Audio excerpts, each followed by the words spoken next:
Hello! Welcome back to another Box Analysis 2020. I'm your host Chris as we look at the Tampa Bay Lightning on one side and the rest of the NHL on the other side. And we are doing a preview because tonight's match is a match unlike any other. Tonight is a match that offers revenge. Or at least the potential for revenge. Because, it won't be revenge if we lose. But we are at the Nationwide Arena against the Columbus Blue Jackets. There probably wasn't any major animosity between Columbus and Tampa until the playoffs last year, where we came in as the President's Trophy winners and one of the favourites to win the Stanley Cups, and Columbus came in having not won a single playoff series in their lives. So of course they swept us, of course they did, logic, window, out. Yes. That obviously, I feel like that it probably is the most painful moment I've experienced as a Tampa Bay Lightning fan. Losing to Washington in Game 7 of the Eastern Conference Final in 2018 is probably a close second. Yes, this is an important one to win, not because we need to in terms of the standings, but just to exercise a demon or two. Good news for us, and it's only just happened. Columbus have had yet another injury. The Blue Jackets have been probably as bad as the Penguins, if not more so, in terms of injuries to key personnel. It was bad enough that they lost 3 star players in the summer, but they've lost Atkinson to injury, Korpisalo, although to be fair that seems to have worked out because Elvis Merzlikins has come in as goalie and has been phenomenal in his rookie season. But now they've lost Seth Jones, and this one feels like it might be an injury too far because Seth Jones is very good and definitely he's part of the reason why Columbus are successful. He's a very good defenseman. Columbus kind of prides themselves on being tough to beat. They won't necessarily blow you away, but they'll be very difficult, finding a way past them. Florida couldn't at all. When Florida played them recently, couldn't get a single shot past them. And it did go to overtime, but Columbus only needed 1 goal.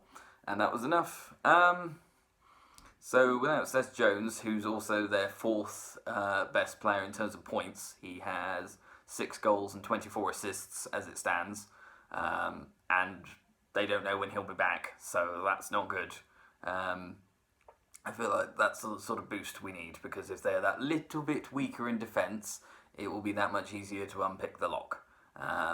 The other thing as well is we're in good form. I mean, obviously we were in good form going into the last encounters with Columbus, but we've started to adapt a style that is better than last season's. We don't just attack for the sake of it.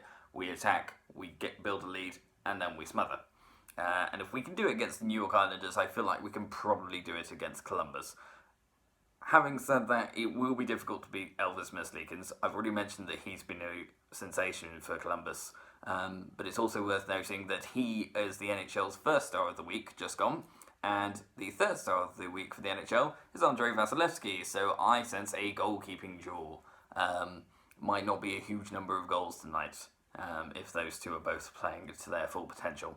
That's if Vasilevsky plays, because it might be the case that we juggle him and McElhaney, because it's a back-to-back. We've got Pittsburgh tomorrow night, so it's a case of, you can start Vasilevsky tonight, but then you won't be able to have him tomorrow, so, which is the tougher assignment? Do you put McElhaney in for Columbus, or do you put him in for Pittsburgh?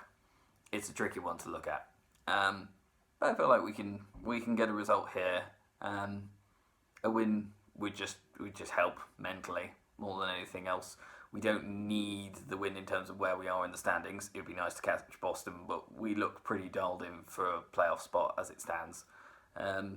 Columbus need this more than we do. Columbus are 3rd, but the Islanders, and I think both the Flyers and the Hurricanes have games in hand on Columbus. The Islanders definitely do. So they do have 3rd spot for now, but any losses make their grip on 3rd spot that little bit more tenuous. Other than that, there's not a huge amount to cover from last night's games. I already mentioned that Boston lost to Detroit. Tee-hee-hee. And I guess more happened in the West because Winnipeg managed to rally from 2-0 down to beat Chicago 5-2. So not only are they back in the playoffs, they've moved up a spot. They now have the first wildcard spot over Calgary. So it looks like Winnipeg are starting to get on the right track. Definitely been better since the All-Star break. Both Chicago and Minnesota with rather damaging defeats. The Wild lost 3-2 to the Colorado Avalanche, so it looks like the Central is starting to sort of split apart a little bit. But yeah, that's all for now. I will be kind of listening to the game, but I've got an early start tomorrow, so I probably won't. I'll probably be asleep by the end of the first period. Fingers crossed, Free Bolts win. Until then, remember, Elvis Merzlikins. Excellent name. Not the easiest to spell.